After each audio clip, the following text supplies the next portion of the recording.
GreenerU's webinar series. Our webinar topic for today is what does it feel like to be in a meeting that doesn't waste my time? My name is Dallase Scott and I'm the Director of Change Management at GreenerU. We've put together these webinar series to provide an opportunity for higher education professionals who are interested in learning about best practices from thought leaders in the field and how their institutions are implementing programs to enhance sustainability and energy efficiency on their campus.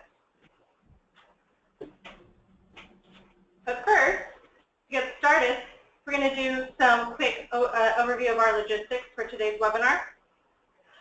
Our webinar was sold out. We are very excited that so many people are interested in today's topic. We have over 60 colleges and universities joining us online. Thank you all for tuning in today. We will be posting the recording of this webinar on our website and LinkedIn. So if you have a colleague who is unable to attend, fear not. This webinar will be made available after today's live performance. Since this is a conference call, we're going to keep everyone muted. But we do want to address all your questions, so please type your questions into the question box at any point during the presentation. We will get to them during our Q&A, which will start around 12:40. The question box is located on the right side of your screen. Some quick introductions. Again, my name is Dallase Scott. My role today, beyond moderating this webinar, will be to provide a theoretical overview of the psychology of leadership and group dynamics and the important role of a facilitator in fostering group consensus. I am very excited to present with our two guest speakers. We have Prata, Assistant Vice President of the Environmental Stewardship at Columbia University in New York City. In this role, Jessica is responsible for overseeing, launching, and monitoring sustainability efforts across the university in collaboration with students, faculty, and staff. Jessica is also the co-chair of the Ivy Plus Sustainability Consortium, and I'm excited to hear her speak today. We also have Allie Schwartz, who is the manager of Planning and Outreach for the Environmental Stewardship at Columbia University. She is primarily responsible for strategic planning with key stakeholders from around the university, collecting, managing, analyzing sustainability data, and overseeing communications for the office. Thank you both for joining us today, Jessica and Allie. Thank you for having us. Thank you. So as we get started here, quick information about GreenerU. GreenerU believes colleges and universities are uniquely positioned to lead the world in mitigating climate change and accelerating sustainability, and our mission is to help them. By partnering with colleges and universities, we work with them to address infrastructure, operational, cultural barriers through energy reduction, cultural change, and management of strategic planning processes, and to help advance their sustainability goals. And every college and university we work with has a different goal in mind, which is why we focus on helping them maneuver around barriers to get there. What I have here on the screen is a quick example of what we can identify as potential barriers to achieving goals. And I'm going to start very quickly and on sort of a personal level. So, for example, when it comes to meeting your own personal goals, say perhaps you want to be a healthier, more fit version of yourself. You're starting here, and at the end, you're going to be this more fit, healthy version of yourself, but there's going to be some barriers that you might need to think about.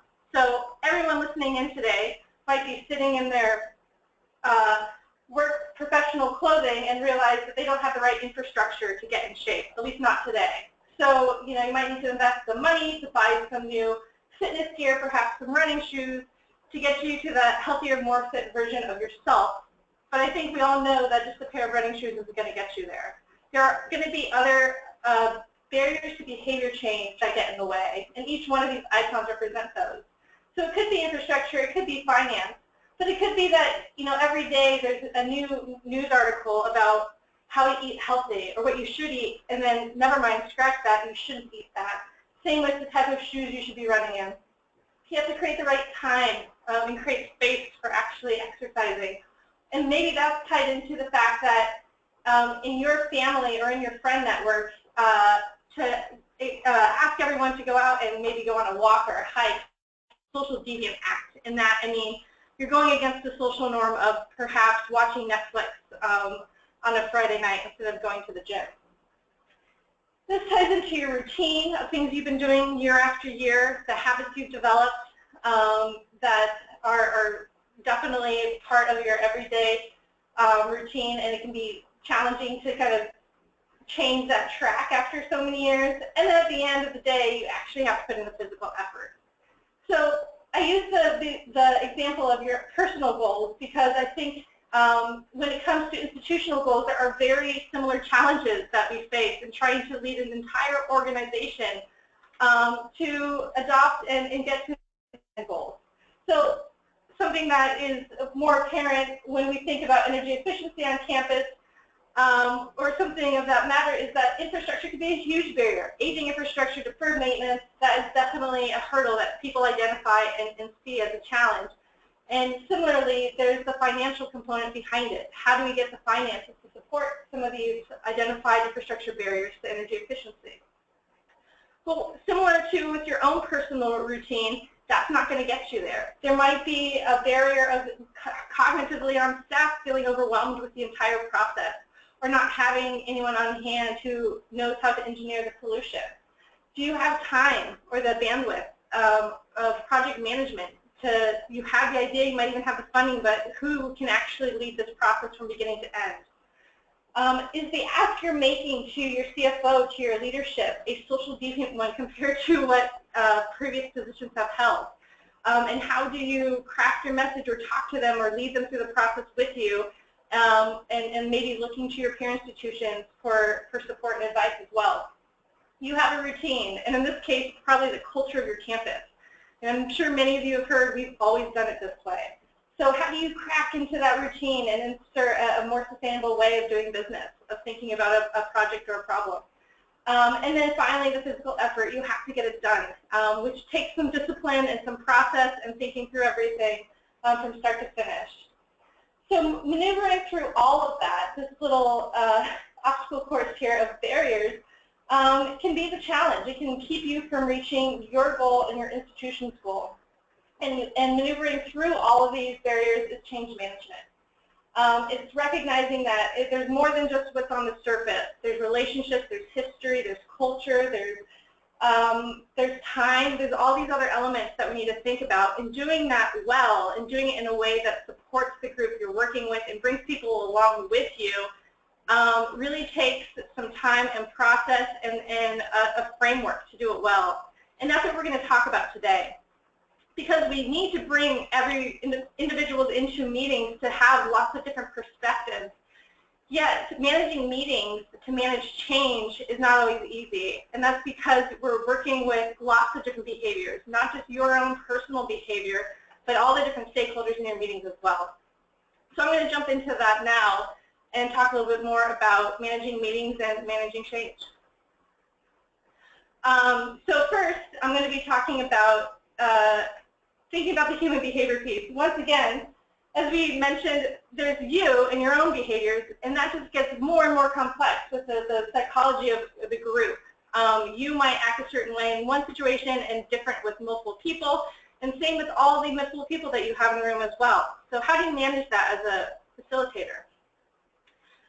We just finished a couple of workshops, which were full-day facilitation workshops for organizational change.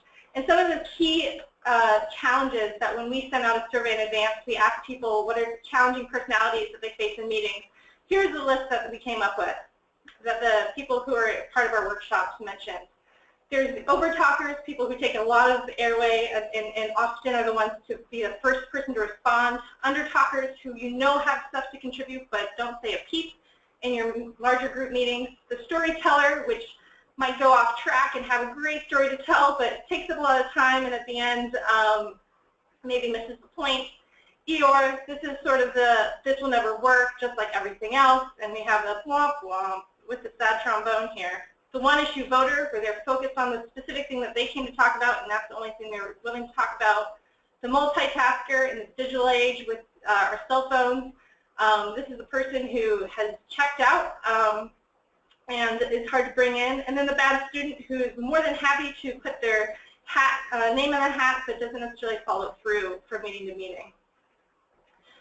We also asked about facilitation challenges. What are the things that you find challenging when facilitating meetings? What are the things that you wish you could accomplish at the end that you're not? So some of the challenges that we hear when we do our workshops is getting specific tangible outcomes, making continuous progress between meetings if you have multiple meetings, keeping the group on track, just having confidence in the meeting process that you're following, getting the group to engage in discussion, facilitating VIPs. These can be your direct manager or other higher-ups in your institution, and assigning tasks or delegation of responsibility at the end. Next, I'm going to talk a little bit about some of the concepts in behavior theory and tie it closely to some of these challenges that I just mentioned. So what you see here is we're going to talk about attribution error. And in this situation, we have the person in gray over here, who continues to talk and repeat himself.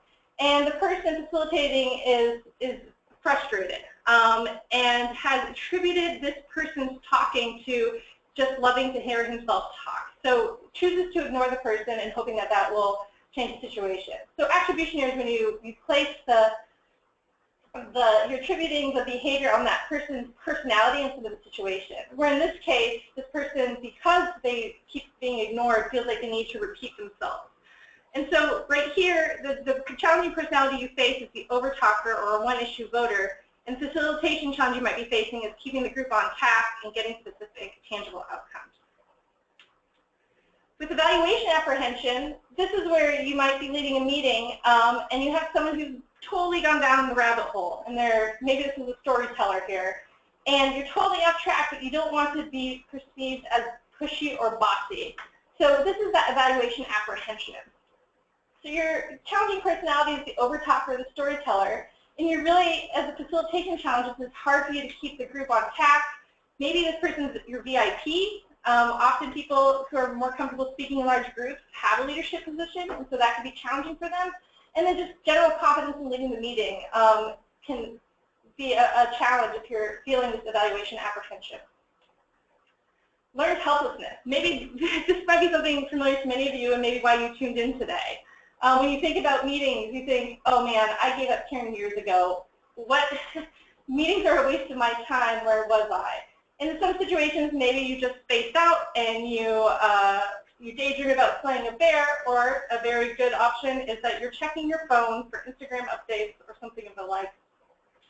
And so learned helplessness can be a huge challenge in that you have the overtalker and the storyteller going down the rabbit hole, but then you have sort of this person checking out, which could be multitasker, or the learned helpless person can also be the Eeyore, the like nothing, meetings never make any sense, this is not worth my time. Nothing ever happens, and I'm done with it. So you're dealing with someone who's really frustrated. And the facilitation challenge is getting the group engaged, not just the one person that's talking a lot, but the people who have checked out, people who are suffering from learned helplessness. And then finally, I want to touch on cognitive dissonance. So in this situation, you have someone who, cognitive dissonance is when you have a self-perception or value that you hold about yourself, and when your behaviors don't match that. And it creates this dissonance that's often sort of the physiological response.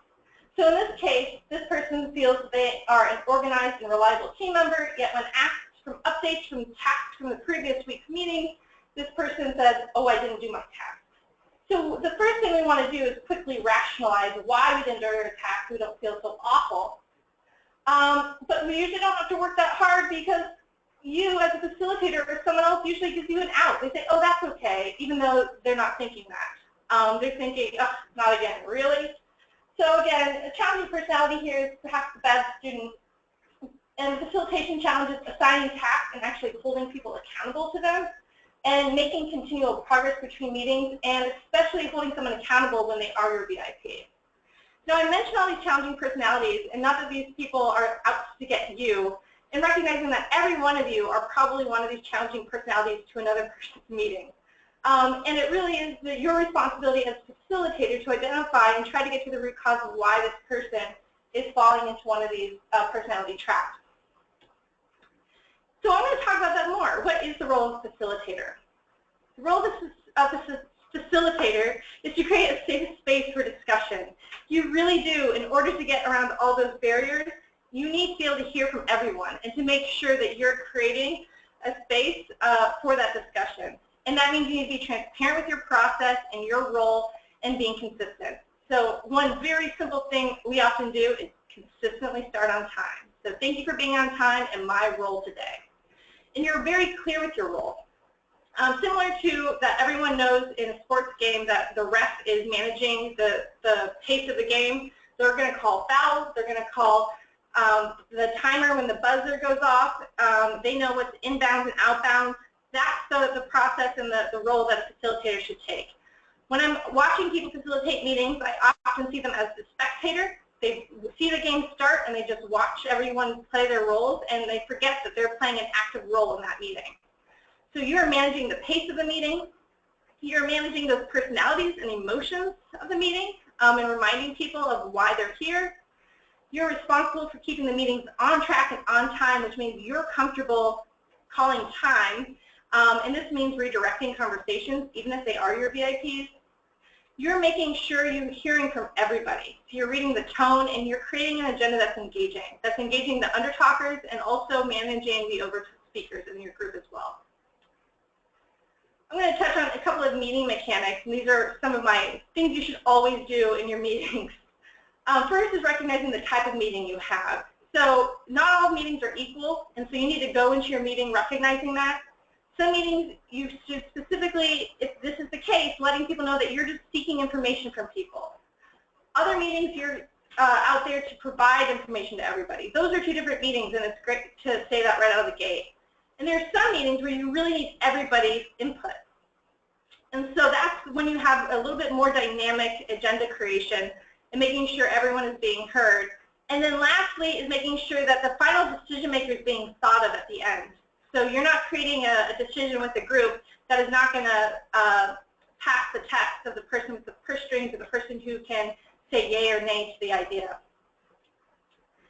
And so in preparation, before you start a meeting, because there's so many different personalities that you're thinking of, and because you have to think through what type of your meeting, it is so important to do your homework ahead of time. That's how you're going to develop your trust. That's how you're going to create a structured process for productivity. I can't stress this enough. So before your meetings, you should always have meeting goals. I like to think this through by asking myself, by the end of this meeting, what will we accomplish? And be able to answer that. And then I'm going to create an agenda that's going to support me reaching my meeting goal. I'm going to think about how I'm going to engage the group. I'm going to be cognizant of the different personalities of my group and recognize that I might need to tweak my agenda for these different personalities. And then I need to think about how much time this will take, because it can be exhausting and overwhelming for multiple people to never get through your agenda. So creating a realistic agenda is important.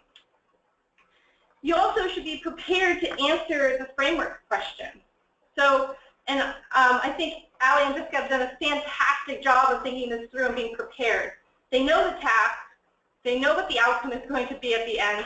You should be able to say, this is the task, this is our outcome, this is what we're going to have when we're done, this is the process for how we're going to do it, and this is my rationale, and that's incredibly important. Why are we doing this? People want to know that you've thought this through.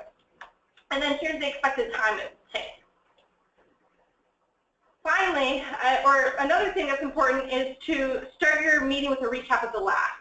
By providing a brief, even a very brief overview, you're going to save a lot of time for people who are just joining your meeting from another meeting. They are running 1,000 miles a minute, and they have not been as in-depth in that meeting as you have, so a quick recap can save a lot of time at the end. And then I'm going to quickly touch on some facilitation tools, but for the most part, Allie and Jessica are going to cover this and how they've been able to practice this, and not just in theory, but within their meetings they've been holding on their campus. So one is to recognize that there's a group decision-making process. There's divergent thinking, which is getting lots of people's ideas out on board, and convergent thinking, which is honing in, and there's specific tools to get from one phase to the other, and managing sort of the grown zone, which is when you have to kind of start reducing the number of ideas you have into some clear action items. So they're going to talk about divergent exercises that they've used where they're able to get everyone's feedback, suspend judgment, and hear from everybody. They're going to talk about convergent exercises. So how do you manage a long list? How do you take some of these ideas, all of these ideas, and put them into a process that can move the group along and not getting stuck in the grown zone? They're going to talk about decision-making processes that they planned in advance of their meetings. and thinking through frameworks for next steps, and recognizing that some of our plans are for these big projects, and so how can you break them up into bite-sized pieces? So one thing I like to think of is what could we do tomorrow to start this process if we have to? And then strengths and improvables, which creates a space for feedback. It helps develop trust, and it really puts people in the reminder that there is a opportunity for improvement at each meeting that we go to. And then at the end, following up with meeting notes, reminding people of the action items, and being very clear that you're following up and being responsible on your end. So with that said, I talked a lot about theory and some best practices here, but I really want to share some of the work and pass on to Jessica and Allie about theory into practice. They did a great job in taking ownership of their meetings. I think it's often people point fingers at the challenging personalities in the group and forget to point fingers at themselves on how they can change their behaviors to be better facilitators. And Allie and Jessica have taken a fantastic stance of really learning what they've been doing and changing their behaviors to manage effective and efficient and productive meetings. So with that, I pass it on to Jessica and Allie. Excellent. Dallase, thank you so much. Allie and I are really thrilled to be here with all of you, and we appreciate the invitation to participate in this webinar with all of you. So as Dallase mentioned earlier on, we've been collaborating with GreenerU for a number of years now, both through the Ivy Plus Consortium and now on campus at Columbia to drive forward our own sustainability strategic planning process. And Allie and I can both, I think, can both speak to the fact that we've both grown personally and professionally throughout this process in learning some of these new skills and these meeting mechanics. And I think that we would both say that our ability to move forward this process would not have been as effective if we hadn't learned some of these new skills. So we're really appreciative, and we're really happy to share what we've learned and what we're continuing to learn. So that's really what we're going to spend time doing today. We're going to share with you exactly how we've used the facilitation toolbox to overcome some of the barriers that we anticipated from the beginning, and that's natural as campuses begin to engage stakeholders in new ways around sustainability. So just to give you some context, you can see on the screen our agenda. We'll start you off with just a brief orientation of Columbia, just to orient everybody to our university, and then we'll dive into more of the details about what our strategic planning process for sustainability is looking like at Columbia, and how we built some of the teams around this to generate engagement and ideas and to drive the long-term vision. And then we'll dig into some more very specific details of how we applied some of those mechanics. So next slide, a little bit about Columbia. So we're located in New York City, and we span across 3 campuses. We do have presence also in New York State. We have a number of global centers that are speckled throughout the globe. So we're kind of like a mini city, and we've got about 30,000 students that come through the system on an annual basis to keep the place running smoothly. There's about 15,000 employees that are part of the Columbia family.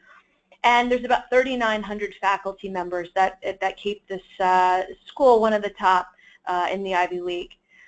So we also are a little bit of a decentralized campus, as many of the larger schools out there are. And many of our schools and departments are sometimes siloed in the way that they operate, and that's only natural. Each team has a different set of budgets. There's different leadership, policies are different, priorities, decision-making models, and this probably sounds familiar to many on the phone. So the culture on campus is one that really encourages independence and creativity and autonomy, and these are incredible advantages, and yet it does present some challenges when we're looking to centralize conversations and develop any kind of university-wide practice. So looking at it specifically through the sustainability lens, Columbia University has a very long-standing commitment to sustainability and has over the years made many strides that span the academic and the operations side of the house in departments like facilities, dining, housing, transportation, communication, health and wellness. Lots of activity going on over the years in these areas as well as the academic side. So our Office of Environmental Stewardship was set up in 2006. And when I came on board in 2013, there was a gear shift in the focus of our office. And it was a heavy direction on campus engagement and really acting as a connector for these many incredible efforts already underway. And what we really soon realized, along with our colleagues, was that what we really did need was a plan to bring it all together and to create a roadmap forward. And that's the work that we're driving forward now and that we're going to talk about. So one of the first things that we started to do is to begin to build the case for doing a plan. And centralized planning, because of those dynamics I described earlier, we knew would require a new way of thinking and engaging and communicating. And we finally got the approval to do a 3-year plan. So looking at how we set up the teams, as you can see on the screen, we organized a number of focus teams, which are working groups, to create a management infrastructure to centralize this conversation. We created a senior advisory committee, and in looking at many of your schools, and we look to create best practice and emulate some of what we had seen out there with some of your organizations. So we didn't want to reinvent the wheel. It seems like this works really well, so we adapted it for what we needed at Columbia. It was about this time that we engaged with GreenerU to really work on developing the facilitation skills that we knew we'd need as we launched into these uncharted waters. So next slide.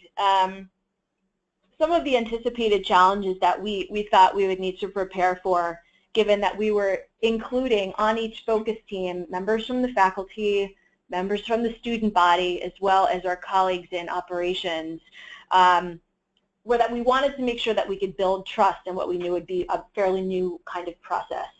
And we wanted to also make sure that we were able to guide the process without judging, so that we could include as many perspectives and ideas as possible. All of those have value. And we also wanted to make sure that we kept engagement high throughout the process and ensure that everyone had a voice. And what we've done now is organize the rest of the presentation to dive into how we addressed each of these through some of the skills that Dallase spoke about. So to kick us off, I'm going to pass the baton to Allie, who's going to get into the first one, which is building trust. Thanks, Jessica. So as Dallase mentioned a bit earlier, we have been able to build trust throughout this whole process and within each meeting through thorough meeting preparation and also by establishing a culture of consistency with our stakeholders. So in addition to sharing meeting goals every meeting, we also create an agenda, which allows us to be transparent with our meeting attendees. So this agenda is always sent out in advance, usually about 2 days in advance. And this is something that our stakeholders have come to expect at this point. We try and keep the agenda fairly high level to allow for our process to remain iterative.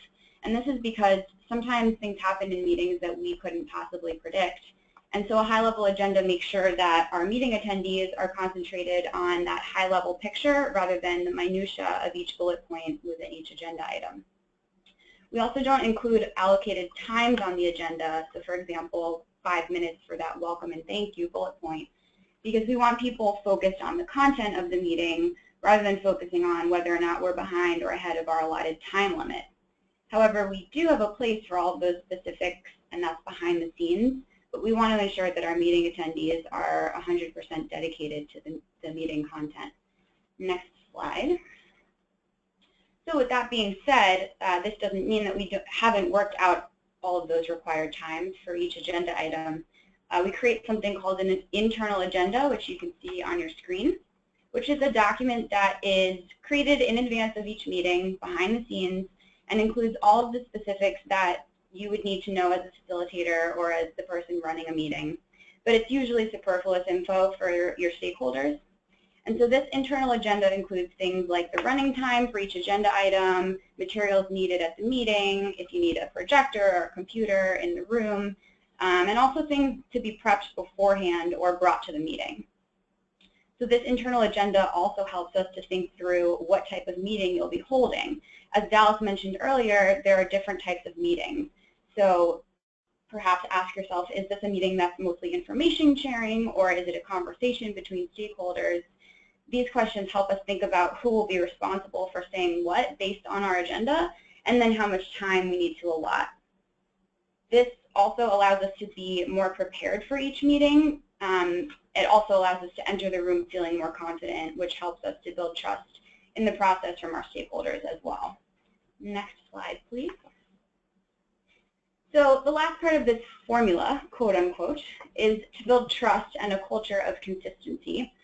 Is to send out meeting minutes, as Dallase also mentioned earlier. This is something we do after every meeting that we host, and a bit anecdotally, in our strategic planning process at Columbia, we're running each round of these meetings in triplicate, one for each of the 3 focus teams we've created, as Jessica mentioned earlier. So we've created a minutes template, which makes sending out minutes to each group pretty easy on our end, and allows for the meeting attendees to become pretty familiar with the style and the feel of the document that we send out. And so the meeting attendees will come to expect this document as well. This tool is helpful for people who either weren't able to make the meeting, but also serves as reinforcement for people who were in the meeting, because it's particularly helpful on our end as well. It provides a refresher in future meetings of what happened in the meeting before, because it'll allow us to go back quickly and see what we did. We've also added to this template a list of who was present in each meeting, and we feel that this helps us keep accountability high, which is another challenge that we anticipated seeing in this process. So I'm going to toss it back to Jessica now to share how we facilitated these meetings without judgment. All right, thanks, Allie. So a couple things that we did to guide without judgment in the meetings. The first was to incorporate the core values into our meetings. And this set of core values is a set of values that GreenerU actually shared with us in the beginning. The 4 values are full participation, mutual understanding, inclusive solutions, and shared responsibility. So we have these literally charted at every single meeting, and we have them up on the wall. We often find ourselves referring to them throughout. They're sort of the thread that weaves themselves throughout our last couple of months. They're really the value that we refer to help set the tone of this newer environment. I mean, how many times have we seen people or ourselves come into a meeting where something is discussed, we may hold our tongue or see someone else sort of not speak up a lot, and then they walk out rolling their eyes and saying, you know, this is never going to work. So that's definitely not what we want in this process. What we are looking for is discussion, is, you know, a space for differences of opinion to be aired, and for there to be respect about those differences of opinion, so that an honest discussion can be had before any final decisions are made. You know, in the end game for a sustainability plan, or really any strategic plan to work, where, you know, it actually needs to be breathed to life through a number of different parties, the last thing that we want people to feel in the room is that it's not their plan and that there really isn't any responsibility tied to it. So we don't want anyone to feel in this process that it's Allie and Jessica's plan. So sticking to the core values and creating mechanics inside the meetings and doing different exercises to make sure that we can pull out voices from everyone and hear opinions and create space for people to express their piece of the truth has really been helpful to this process. The second thing is idea listing, and this has also been a really effective tool, especially in the beginning of the planning process when we were doing a lot of divergent thinking. If you remember a couple of slides ago where Dallase showed the picture of the groan zone, that comes obviously after you've done a ton of idea listing and you're trying to hone down. So when you're idea generating, you know, we use this idea listing and charting to make sure that people can see that their idea has been heard, number one. And we also do it to encourage people to just take the lid off the basket a little bit and not be so concerned right off the bat about what may not work because either there isn't a budget for it or it didn't work 5 years ago, why would it work now?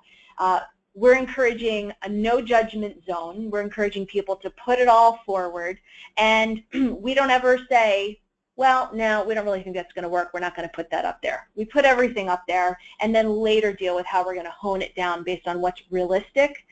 So that's what the charting is really helpful for. People can see that their idea has been validated. It encourages them then to participate and to keep, participating in future meetings, and doesn't shut people down, which would really be bad for the overall process. And we got a great shot in here of Allie with her Wolverine grip, which was in effect for every meeting. We have a lot of fun with this, and the group responds pretty well. So the last thing we'll go over is the strengths and improvables. This is a really important thing that we love, and we actually just sent out a survey-based strength and improvable to get some feedback from our group on the midway point of our process. But at the end of every single meeting, we do create about 4 to 5 minutes where we ask the group, based on how today's meeting went, what did you think went well? What did you like about the way it was run? That can be everything from, we really liked the way that we all felt that we could have space to speak, or we really liked the way that you cut us off when we started to go down a rabbit hole, to we really liked the bagels that you served. And then we also ask, what would you want to look different in a future meeting? What didn't necessarily work as well that you have an improvement on? And that could be everything from, we didn't have enough time to speak, the coffee was cold, I think that a larger location would work better, anything. So this is powerful because what we are doing here is we're modeling the very behavior that we're asking for people to emulate. We look to receive the feedback constructively, and we also then look to make changes based on that feedback to address the group's concerns. And this really helps to build trust and just foster that environment that we're looking to create. Next slide. All right, so the last challenge that we're going to walk you through today that we anticipated seeing was being able to maintain those high engagement levels throughout the process and ensuring that everyone in the room has a voice. So the scale of agreement, which you can see on the screen here, is a tool that we've put to use quite a bit and has been really helpful for us in leveling the playing field, so to speak. But what it is essentially a voting tool that helps give our meeting attendees a shared vocabulary with which to voice their opinion on a given topic, and that allows for each person to have one voice that counts, which is really important. So as an example, we used this scale when we were voting on a suggested goal within each of the focus teams. So we had a proposed statement that was charted up on the wall, and we asked each person within the meeting at the table to vote on their level of agreement with the statement. So if their vote fell within the red area, so if they voted a 4, 5, or 6, like you can see on the screen, we would have a timed facilitated discussion about what changes needed to be made to that statement in order for us to move their vote into the green area. So in this case, a vote of 1, 2, or 3. So let's say the goal was to reduce X, Y, Z by 40%, and someone at that meeting didn't agree with the 40%, but would have been satisfied with a 30% instead.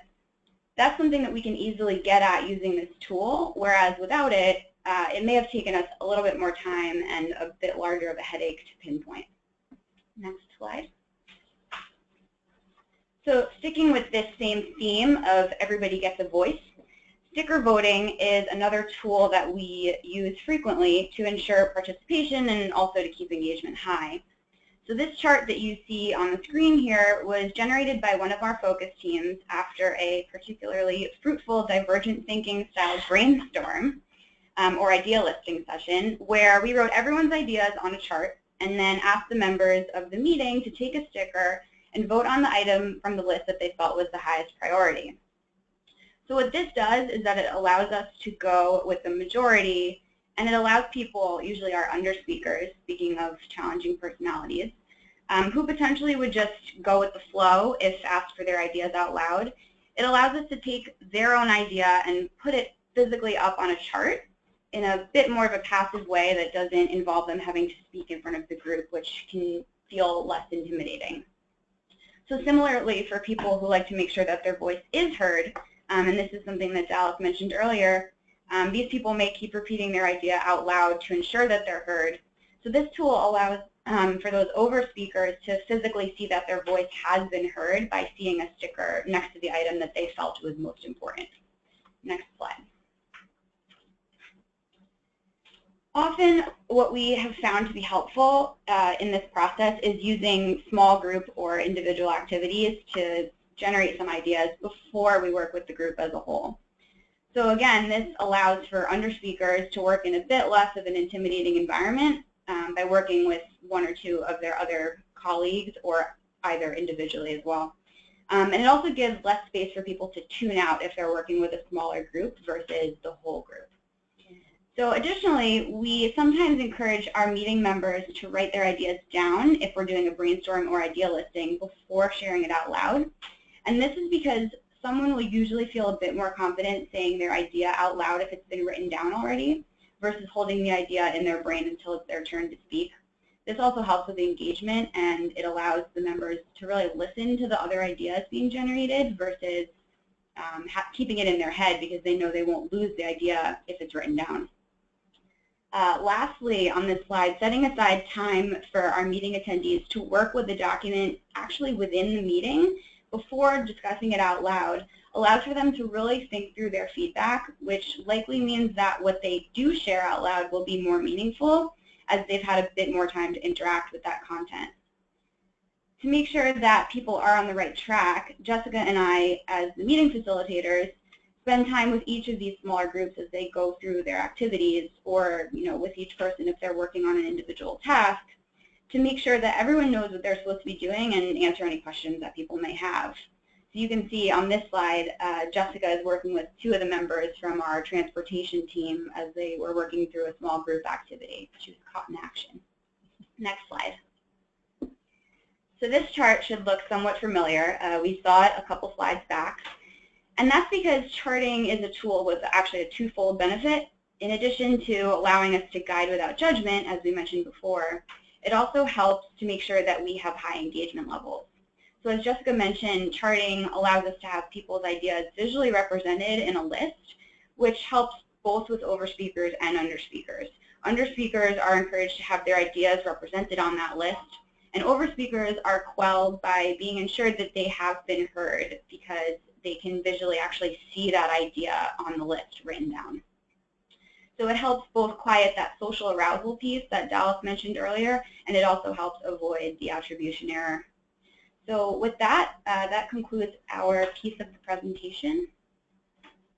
Thank you very much. Thank you so much for listening.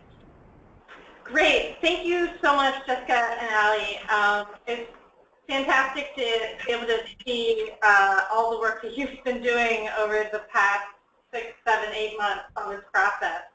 We have a bunch of questions that are coming in, and so please keep them coming. And if people don't get to your question today, we will be responding via email to your question specifically. For the first question, I'm going to pass off to both Jessica and Allie here. The question is, what techniques would you recommend to politely interrupt and redirect the talkers or the over-talkers to get the meeting back on track? So what have you used? I'm happy to jump in also, but I would like to start with both of you. Sure. Yeah, we're just looking at each other to see who should take it first. Do you want to take a stab at it first? Sure. Go ahead. So something that we have found helpful is to set the standard up front before the meeting starts, that we are the facilitator, this is our role in the process, and basically hedging and saying if someone is to go off topic or go on a tangent or just go beyond the allotted time, our job as a facilitator is to cut you off and make sure that we stay on track. And that way people feel a little bit less personally attacked when it happens to them because they know that we're simply doing our job. Yeah, that was great, and I would add to that too, in addition, just so folks feel that there is still a place to share whatever they want to share, even if it's going to take a little longer. So for example, if there's a discussion that sort of feels like it's going off down a rabbit hole, but like Allie said, we had set the meeting up in the beginning to say we're going to have some rapid fire discussion about this to generate ideas. Something that we also may say is, this is great, and so reinforce that it's positive that we're hearing from folks. Just as we mentioned, we only have X amount of time to go through this part of the agenda. However, what we're going to do is we're going to take this idea that you've stated, we're going to place it on either a parking lot or to be discussed and we will create space in a future meeting or outside of the meeting to work through this, depending on what's appropriate. So, but to Allie's point, setting up in the beginning what our role is going to be so that people know the bounds is super helpful. Right. Jessica, I think you nailed that one. It's especially important, and it might be uncomfortable in your first couple of meetings, especially if people are not used to having someone who's really put on a strong facilitator role. But what I found, and I at least from what I heard from Allie and Jessica as well, after a while, when someone starts over-speaking, everyone looks to you as the facilitator being like, all right, like, wrap this up. You know, there's an expectation that there's going to be a productive meeting, and that's the role that you play. And it's coming in, letting people know, again, that you're sort of this rep of this meeting and making sure everyone can be an all-star, but within the rules of the game. And I think just to add to that, at the end, sometimes people will say, you know, we could probably sit around for many hours talking about this topic, so thank you for cutting us off so that we can stay tight within the timing, and, you know, thanks for keeping us on track. So yeah, after a bit, people do appreciate that role. Great. So this next question, I'm going to try to answer it first and then pass it on to Jessica and or Allie. The question was, what suggestions or advice do you have for groups or people that are resistant to setting or sharing agendas for meetings? Yeah, that's a great question, and that can be a big challenge when you're trying to adopt a new process. I think for me, and it takes some persistence and maybe even sharing of this webinar to show that you have a rationale behind what you're putting together. And really thinking through sort of the key concepts that you're trying to get across and why you're sharing and the reasoning behind it and how you're trying to engage people. But you need to be prepared to have that ready for the people to understand. If you were just to say, well, because I think we should, or I think it's the best practice, it's your word against theirs, but having a strong argument to back that up, I think, is going to help support your reasoning for why you should have maybe this outward-facing agenda and your own internal-facing agenda. Do you guys have anything you'd like to add to that, Jessica or Allie? No, I think you covered it, Dallase. Okay. This next question I love, because Allie and Jessica will get this book and share it with you. But how do you ensure meetings begin on time when meeting attendees are notoriously late, especially when you're not the meeting facilitator? And I'm laughing because this was a concern and a comment that came right out of the gate when we started working with Columbia. So I'm going to pass it on to the both of you to answer. Sure. So I think that, you know, one of the things that we did is, you know, set a commitment for ourselves that no matter what, we would start at a certain time. And we encouraged and thanked people, first of all, who did arrive on time. And so we did acknowledge people who were either early or on time.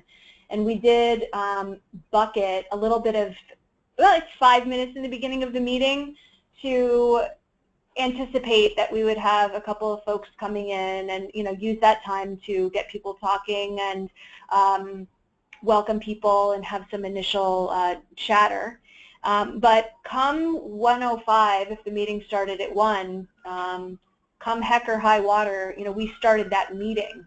And after we did that a couple of times, you know, people would come in and they were like, oh, wow, you know, I'm sorry I'm late. I think it just sort of set the expectation that we did not necessarily adjust to the folks that were coming late. And, you know, it's tricky sometimes because we are a spread out campus. And so it does take time to get from place to place, and we recognize that.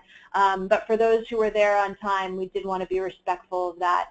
And so we were very consistent from the timing that we started and from when we ended. And people just gradually started to adjust.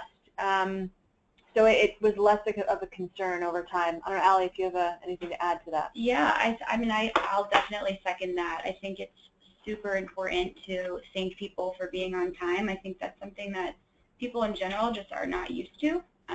It's sort of expected that you roll into a meeting when you do, but if you thank them for being on time, it's sort of a personal accolade that people really take to heart. I'll also second that we don't stop the meeting for people that come in, and I think that is something new.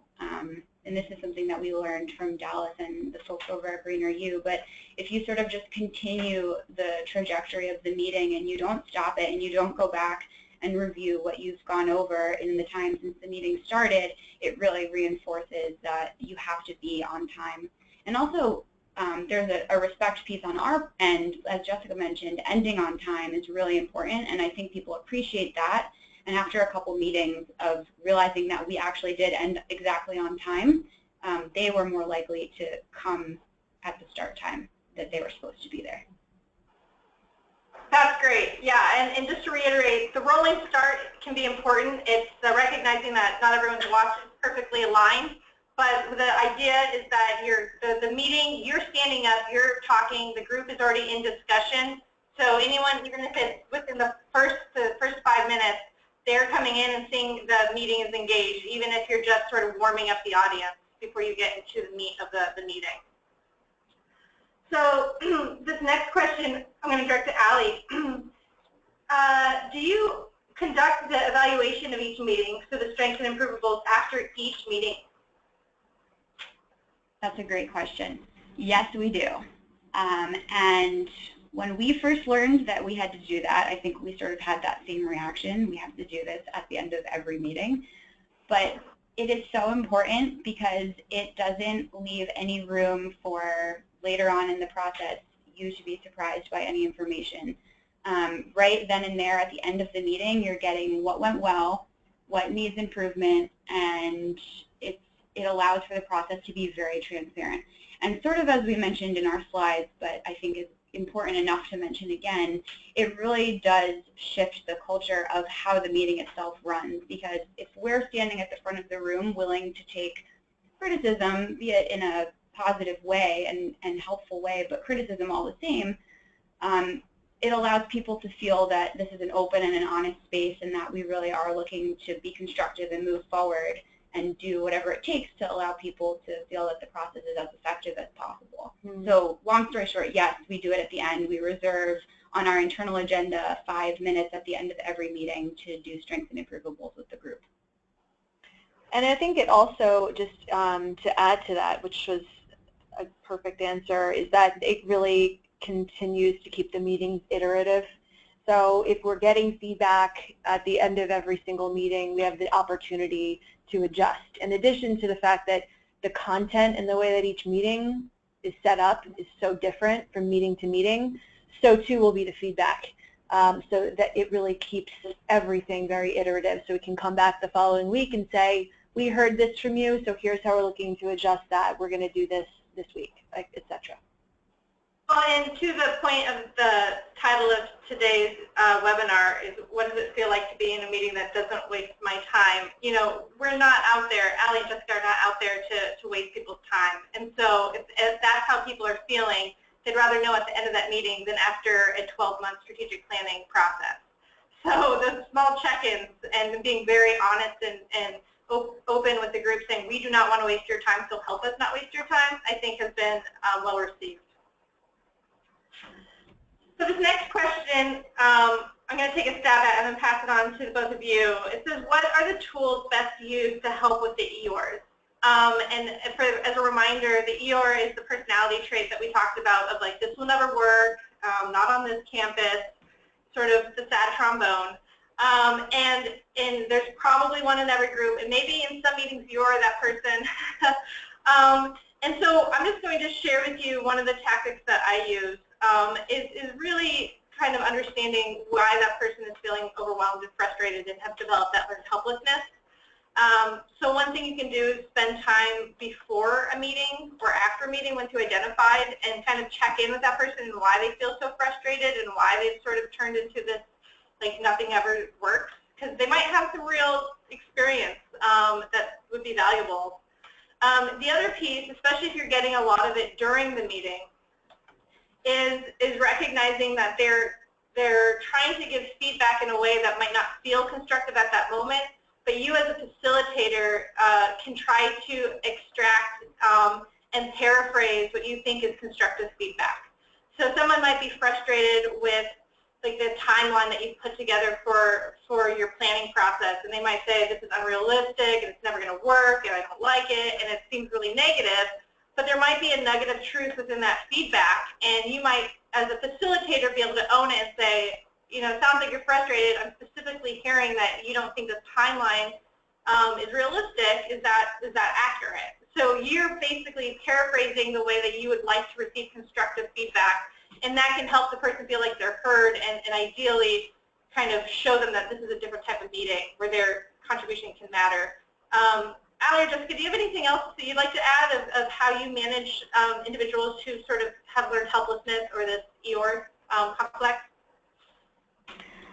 Dallase, I liked what you said when you spoke about the fact that their reaction may sort of be a mask for a deeper knowledge. So I think it speaks to the core values, just because regardless of how someone may react in a meeting or outside of a meeting, that may create sort of an initial reaction of, oh gosh, I can't believe that this person is looking at this so negatively, or why do they have to be this way? You know, beneath that is something more that, you know, yeah, we have had to take a little bit of time to learn more about with some folks, and it's actually been very valuable to just dig a little deeper and go beyond the initial reaction and recognize that they have a truth as well, and that's important to consider. So, yeah. Awesome. So I think we have time for one more question, even though we have a number of questions still on hold. And again, for those who asked questions today, thank you so much for asking them, and we will be following up via email. So this last question I think is specifically interesting, and it sort of was the scenario that the two of you were in starting your planning process. How do you become the facilitator when it isn't your official position? And for an example, on a team where everyone is equal. So I just wanted to throw that question to the two of you and how you manage that process, where you guys are also content expertise and part of the team at Columbia, but have been facilitating majority of all the meetings. I'll start. That's a great question, and I think it's something that we are still working on. As we mentioned, it's an iterative process, and it's often been something that's especially difficult for us because, you know, we are two members of the Sustainability Office creating a sustainability plan, and it's often hard to, if we have a personal opinion about what should be in a plan, what shouldn't be, if something is a priority, but yet we're also supposed to be a neutral facilitator, it can often be challenging. But I think that in a meeting where there isn't a facilitator, perhaps sometimes someone will emerge as the person running the meeting, and it sort of just shows that you need somebody keeping track, and it's a position that's needed. So by saying by defining very clearly what your role is as a facilitator, this doesn't make me higher, this doesn't make me lower, this simply allows us to keep the meeting on track, I think that people will actually feel relieved rather than feeling, well, why isn't that my job, or why isn't that someone else's job? Because it allows the people in the meeting to sort of relax and really just discuss the content of the meeting, which is why you're there in the first place. So I think sort of just setting up front that's your role, being very clear with your expectations right out the gate and what your role is. And I would add on to that, that sometimes if we do have an opinion that we want to share, what we'll literally say, and this is stealing one of Dallase and Ben's lines, but you know, we're going to take off our facilitator hat for a minute and offer our perspective as members of the Sustainability Office. And that helps to draw a line rather than keep it blurry and not say anything, where, you know, it may be perceived that, wait, I thought you were supposed to be a neutral party in this. And but this subject is something where it is carried out through so many departments that while we may be the facilitators and we may be in this office, to be a facilitator doesn't necessarily mean that we are in charge. It does not mean that we are making all the decisions. It doesn't mean that we have all the answers. It doesn't mean that that we're the experts on everything, because we're not. And we need to recognize that because we have experts in the room that oversee operations and are researching certain topics that we need to hear from. And so it is a delicate balance, but I do think that even if it isn't your official role to be a facilitator, maybe look at it a little more casually and just think you're the person that's just going to help to create a framework. And again, it doesn't mean you're the boss. It doesn't mean that you're, making all the decisions. It just means you're putting your hand in the air to say, I'm just going to help organize this so that we're not wasting our time here. So hopefully that's helpful. Yeah, I think you guys have done a fantastic job doing that. And, the role that we've played is to help support the agenda creation. And then also, sometimes it is depending on the group that you're working with, and especially if you feel like you would have a really hard time being neutral. There are times when that's where Ben, who's a colleague of mine, or myself will come in to facilitate those meetings where we really are the neutral party.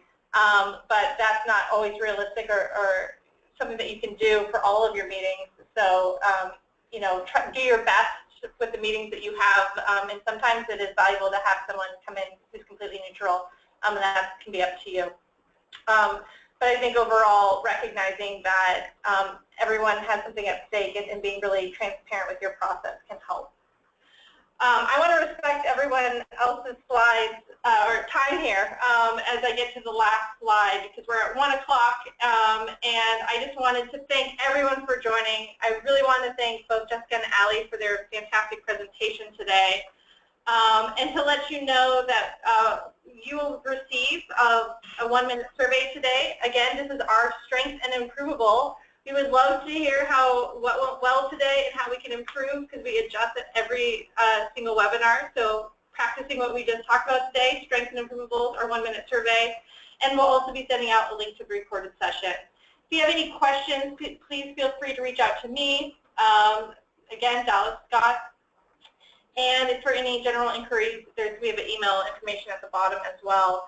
So thank you all for joining us, and we'll be letting you know when our next webinar approaches. Thank you all. Thank you. Thank you.